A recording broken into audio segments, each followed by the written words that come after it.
Akala siguro nila hindi natin mabubuking yung gagawin nilang pakonsuelo de bobo lang naman talaga ito.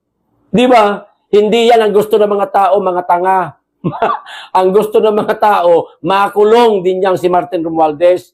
Hindi yung pagbawi lang ng mga ari-arian niya. Aknang yawa, oo. Oh, mga ari-arian ni Romualdez, target umanong kunin. Ayan. Hindi na lamang umano kasong kriminal ang tinitignan ng gobyerno laban kay former Speaker Martin Romualdez kaugnay ng kanyang pagkakasangkot sa flood control corruption scandal, kundi mismong mga ari-arian nito ang posibleng habulin sa pamamagitan ng civil forfeiture, mga kababayan. Sandali. Ang magnanakaw, kapag ka nahuling nagnakaw, lalo na't meron ng kumanta, hindi ba talaga dadamputin? Hindi ikukulong? Kundi babawian lang ng ninakaw? Bakit pagka mga simpleng mamamayan natin, ang nakapagnakaw sa isang convenience store, gatas lang para sa kanyang anak na hindi pa marunong kumain, ninakaw kasi walang pambili. No choice na yung ama. Wala pating trabaho. Walang mautangan. Baka walang nagpapautang kasi nga walang trabaho. Di ba kinukulong nyo? Mga yawa kayo? Di ba? Mga kababayan? Barya lang yun, ha? Sabi natin nasa 1,000 halaga ng gatas na ninakaw ng tatay para sa kanyang anak. Kulong agad. Pero, opisyal ng gobyerno, trilyon ang ninakaw. Napakaraming ari-arian, eroplano at mga luxurious na mga sasakyan. Babawiin lang, hindi ikukulong. Aba, sa susunod na taon may magnanakaw na naman. Kasi alam nilang hindi sila makukulong at kukunin lang yung kanilang mga ari-arian. Pwede ba yun? Aba, umayos kayo. Hindi maganda. Hindi papayag ang tao niyan. Dapat ikulong niyan si Martin Romualdez. So ito pa. Ito ang ibinunyag ni John Vic Remulla, kalihim ng Department of the Interior and Local Government sa isang panayam sa ANC. Ayon sa kanya, determinado umano ang Office of the Ombudsman na ituloy ang ganitong hakbang kung hindi sapat ang basihan para sa direktang kasong kriminal. Kita nyo na mga kababayan, hindi po daw nagkaroon ng kasong kriminal si Speaker Martin Romualdez. Hindi daw po nila makitaan ng kasong kriminal Di ba ga? O hindi daw po sapat ang basihan. Na nagkasala ng kasong kriminal si Martin Romualdez, kaya bawiin na lang yung mga ari-arian. Putragis kayo, yung babawiin ninyo na mga ari-arian ni Martin Romualdez, di ba gay, maliwanag pa sa sikat ng katanghaliang tapat, iyan nagmula sa kabanang bayan na mga ninakaw niya ayon kay Saldico.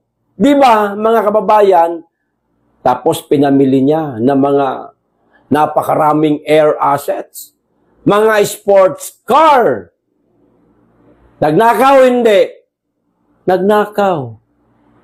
Pinamili lang ng mga magagarang sasakyang panghimpapawid at panglupa. Sana isang araw maputol ang LC ng chopper habang nakasakay. Okay na, tabla-tabla na tayo. Ganun na lang. Di ba?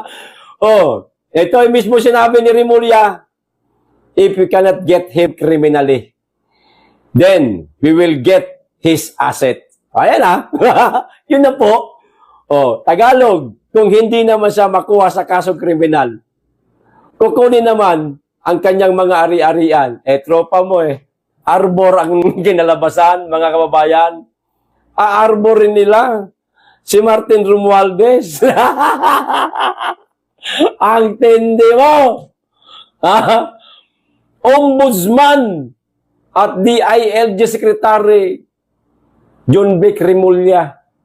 Hanggang ganyan lang ang kaya yung gawin. Walang silbi ang inyong posisyon diyan sa mga tanggapan ninyo. Kung duwag rin naman pala kayo, wala kayong ibang kayang dakpin kundi ang mga kritiko ng kasalukuyang administrasyon. Pero yung kapwa ninyong maliwanag na nakapagnakaw sa kaban ng bayan, ari-arian lang ang kukunin. Sana sumunod kayo doon sa mambabatas na pumanaw na. Masiyahan naman ng taong bayan na ninakawan ng bilyon-bilyong halaga. Kung ganyan ang gusto mo, Sir John Vic Remulla, weak ka pa kay Bongbong Marcos. Tapos, may gana kang tumakbo sa pagka-presidente sa 2028, baka hindi lang Martin Romualdez ang magnakaw ulit sa kaban ng bayan kapag ka naging ikaw ang presidente ng bansa. Baka lahat ng mga elected official o di kaya mga appointee ninyo, lusubin ang kaban ng bayan para ubusin, lustayin. Di ba? Duwag ho kayo Hindi niyo po kayang ikulong si Martin Romualdez Kayong dalawang magkapatid. Parehas kayong duwag. Wala kayong ibang kayang ipinakukulong, tinatakot, kundi kaming mga nagkikriticize sa kasalukuyang administrasyon. Walang kwenta yung inyong posisyon sa inyong mga departamento. Bagay sa inyo lumayas sa DILG at saka sa Ombudsman kung ganyan din lang kayo kaduwag. Tapos may gana kang tumakbo, presidente sa 2028. Sino nakakakilala sa'yo sa mga probinsya? Kilala ka sa Kamindanawan, lalong-lalo na sa mga probinsya? Hindi ka nga kilala Kahit dito sa Metro Manila, ng mga kababayan natin kaunti lang po ang nakakilala sa'yo, tapos mananalo ka. O ito patunay, mga kababayan, na handang tumakbo sa pagka-presidente. Etong si John Vic Remulla sa 2028.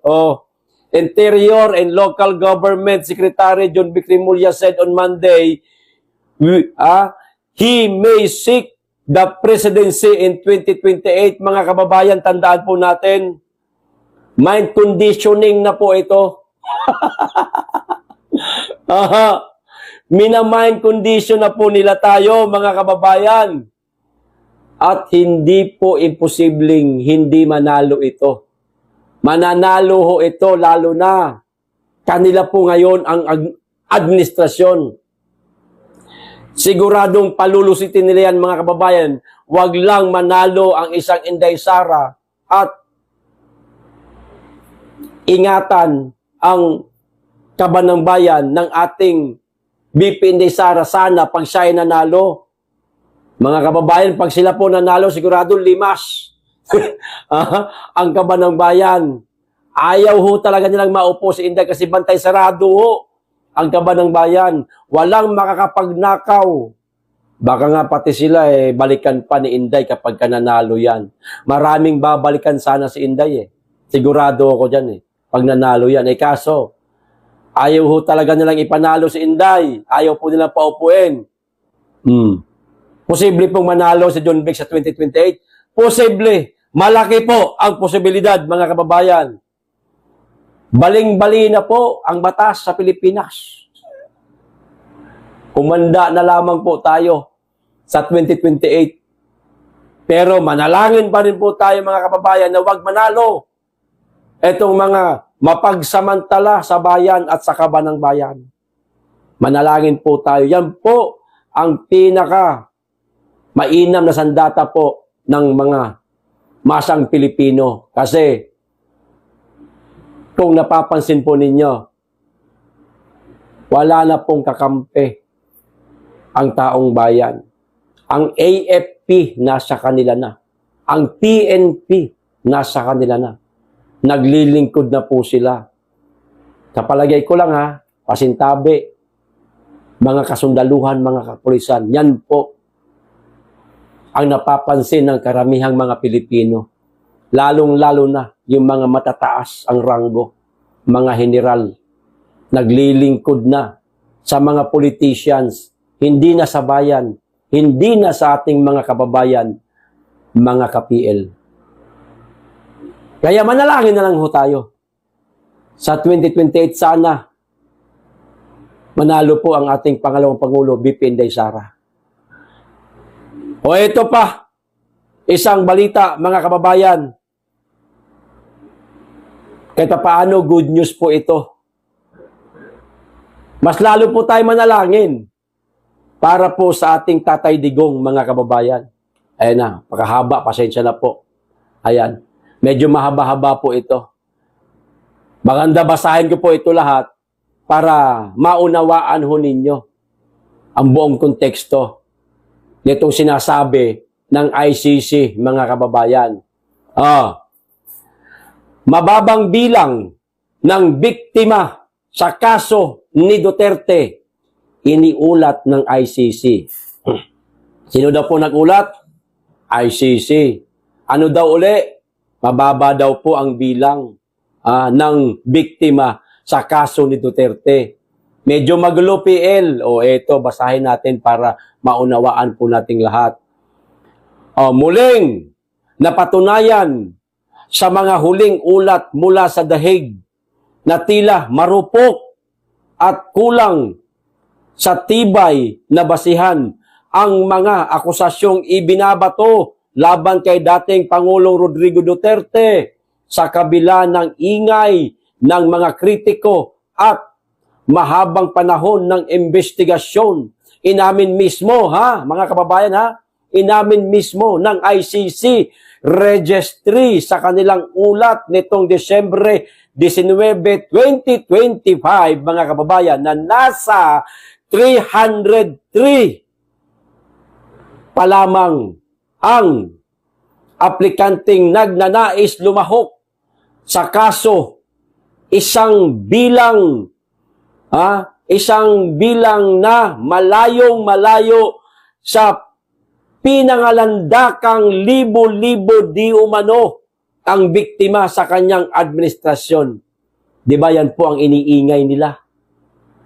Libo-libo di umano ang naging biktima ng war on drugs ng dating Pangulong Duterte. Pero ang nagnanais po na lumahok, mga kababayan, o tumistigo laban sa ating dating Pangulong Rodrigo Roa Duterte ay 303 lamang po, mga kababayan.